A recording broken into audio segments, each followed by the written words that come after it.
Hey everyone, so this video is going to be a little bit different. I'm not actually upcycling anything. I'm really just working to improve my workspace again. As you saw in a previous video, we added the lights in here, and so this next part is going to be for managing the tools that I'm using all the time. Ultimately, the reason for doing this is to help my back. A lot of working on the floor and stuff is just, in the long run, makes my back hurt quite a bit. So this is to hopefully mitigate a lot of that and give me a workbench and a space that I can work on that's just a lot more comfortable. These plans are not my own. These are the plans of the Suburban Garage Workshop. I followed his free plans that were included with his videos. Most of the dimensions are the same. I did make some changes in order to ultimately save money. So rather than build this all out of 3/4 inch plywood, which is up to, I think, close to $60 per sheet right now, I used different materials, mainly 2x4s, and I adapted the 2x4s so that they would fit the parameters within the plans. So I'm going to walk you all through that today, and for the Suburban Garage Workshop, go check out his channel. I'll link his channel in the description along with the link to his website where the free plans are located if you want to follow along and do something like this yourself. Alright, everybody back at the desk. First things first, I'm taking my 2x4s and cutting them down into varying lengths to fit the plans of this build.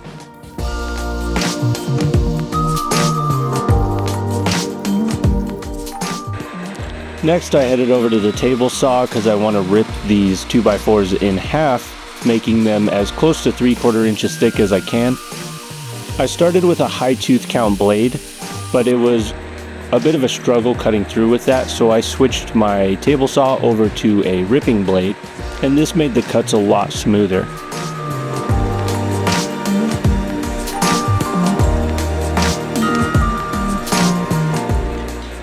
With the new blade, I started making the several table saw cuts I was going to need to make. First, I would pass the board along the blade, cutting halfway through the board, and then flipping it and putting the same side against the fence and passing it through again to get them to split. Then I repeated that for what felt like 100 different times.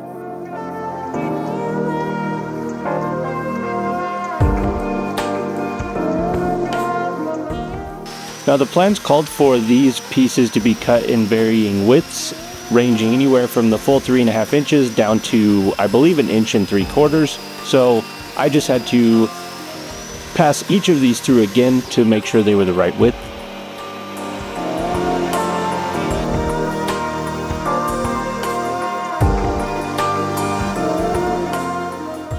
Then, with the bulk of the cuts completed on the saws, I started assembling the bottom frame pieces. This was using the same laminated construction method that's in the plans, just using 2x4s instead of plywood. And to save from using clamps, instead of a pin nailer and glue, I'm using a brad nailer and glue. And I put two of these together, making sure they were mirrored from each other. After that, I added these blocks to give more surface area to attach the casters to.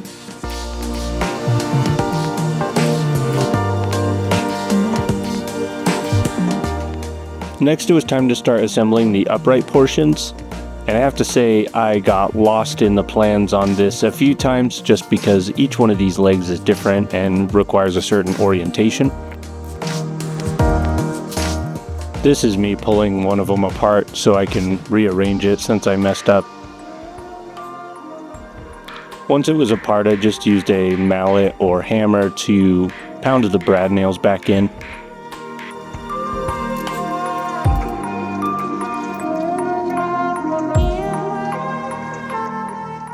There were 6 upright beams in total, so I just continued until I got to a point that looked like this. My memory card filled, so I missed the part where I added the support beams for the table saw. Next, it was time to install the casters. I started by pre-drilling some holes where they needed to go, and then I grabbed random screws from a bucket of screws in the garage and installed these with those and some ridiculously oversized washers that I had on hand.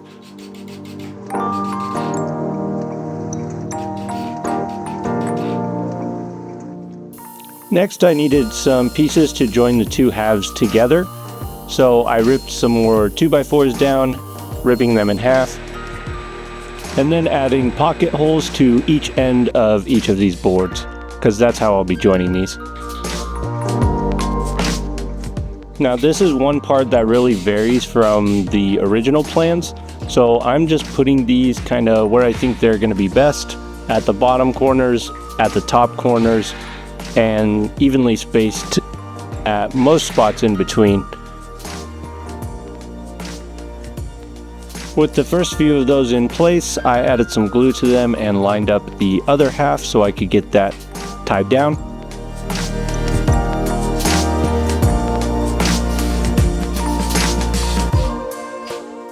It was a bit annoying drilling upwards, so I flipped it over so I could drill downwards and eventually landed on its wheels to finish the final screws.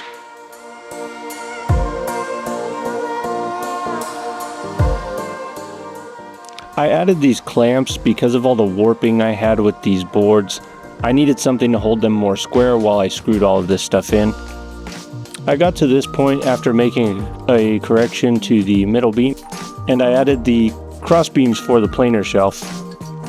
Then I just was dry fitting the placement for the bottom pieces that are going to be holding these two halves together with pocket hole screws. Once I was satisfied with the placement, I started driving in all the screws holding those together, using a clamp to make sure they were right up against those outer frame pieces.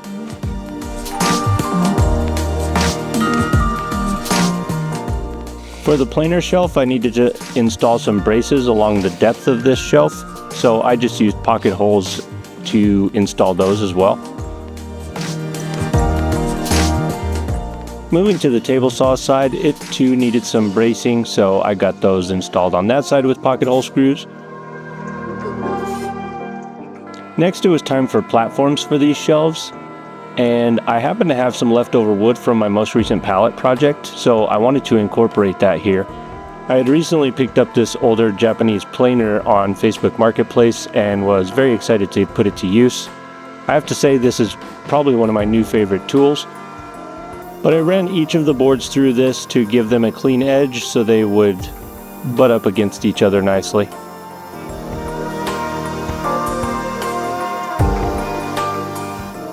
After that, I cut each of them down to length.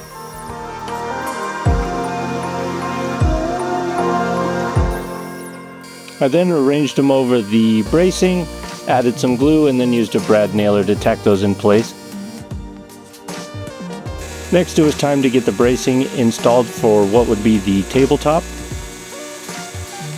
So here I'm just adding glue and brad nails to get these beams attached.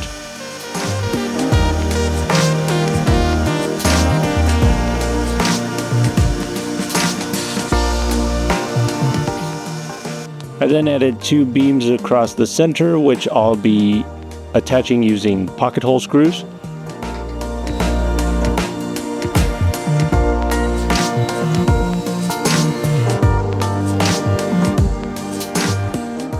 At this point, I needed to do a test fit for my planer to make sure everything was going to be accessible.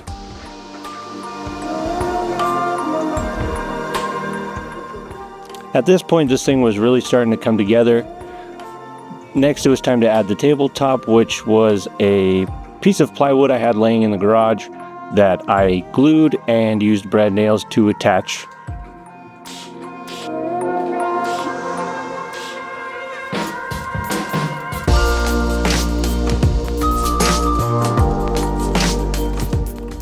I then did the same for the small piece that's going to be on the other end of the table saw.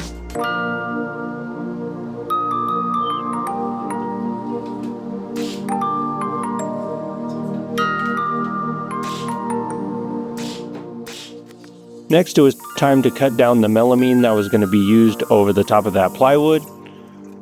I had to clean up these edges because I didn't have a circular saw when I first ripped this down and did it by hand. Next, I cut these angled portions out to fit more snug against my table saw. I cut just inside where I wanted these cuts to be by hand.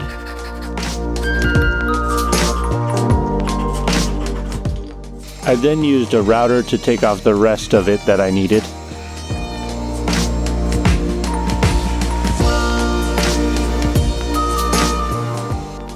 I installed this piece by clamping it down first and then driving screws up through the plywood and into the melamine to hold it in place.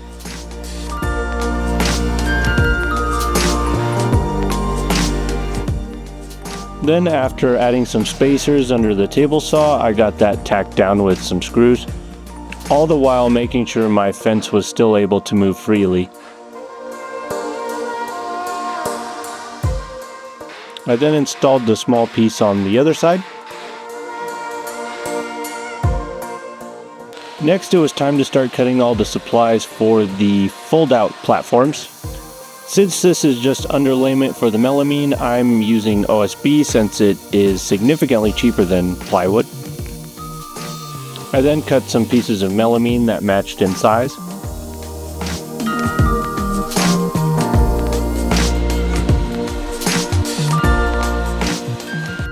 For the folding shelves, we're using these heavy-duty locking shelf brackets, and to determine where these need to go, I'm just using a couple pieces of scrap to determine where to mount these.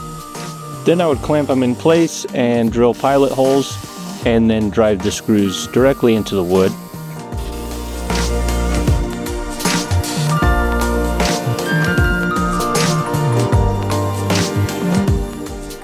The middle screws were particularly tricky to get driven into the wood. I had to fold the bracket down a bit until I could fit my driver in there and then finally drive it home.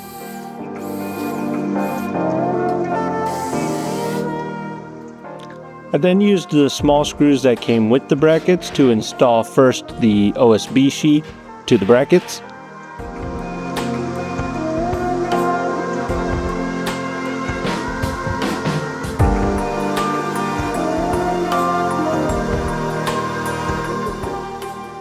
Then with longer screws, I would drive that through the OSB and attach the melamine directly to the OSB. I then repeated all the same steps on the brackets that were going to be used for an outfeed table. The difference here is this one needs to clear the rack and pinion fence. To do this, the brackets are mounted lower, therefore there needs to be spacers added to the OSB so that it sits a bit higher and sits flush with the table saw. This overhang on the melamine tabletop was bugging me, so I real quick used the router to straighten it up a bit. With those done and nearing the end, I started cutting out all the parts that I was going to use to make my drawer. This was 4 sides of OSB that I'm going to use to make a drawer box. This table already proved to be useful when I would clamp down one side of the drawer box, add some glue, and then I could just put the next piece on there and brad nail it in place. I then just did this for all 4 sides. I had this dusty scrap of hardboard in the garage, so I decided to use that to make a bottom panel for this drawer. And I tacked that on with brad nails as well.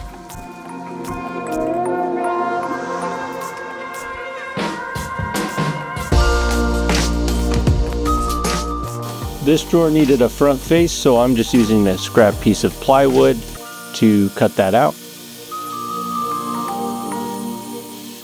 I cut the edges of this small scrap at a 45-degree angle to give a more comfortable hold to use it as a handle, then glued and tacked down another scrap piece to that. I then used a very long brad nail after picking a placement for this in order to tack it in place. And then I drilled some pilot holes and added some screws to give it a lot more strength. So the face was attached with 4 screws around the outer perimeter, and then the handle was the 2 screws on the center of that. Next, I had a very long cleanup process to clean up all the mess, and I have to say there's something very therapeutic about this part for me.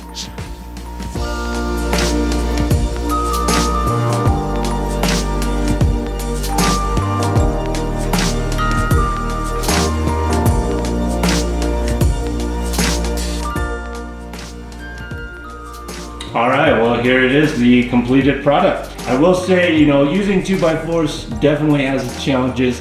2x4s are not as structurally sound as sheets of plywood would be, just because they aren't multiple layers laminated with alternating grain directions. Therefore, you get things like warping and twisting and things in your boards, even when they're completely straight from the hardware store. Cutting them in half the way I did can make these issues a lot more prominent. So just something to keep in mind if you're building with this stuff. It's not gonna be necessarily as square. There may be a lot of ways to avoid the pitfalls you're gonna have while using 2x4s, but I mainly just built this as quick as I could for as little spent as I could in order to use it as soon as possible. It's very functional, it's very helpful, it's gonna save on my back a ton, and is nice that it's mobile so I can get it out of the way.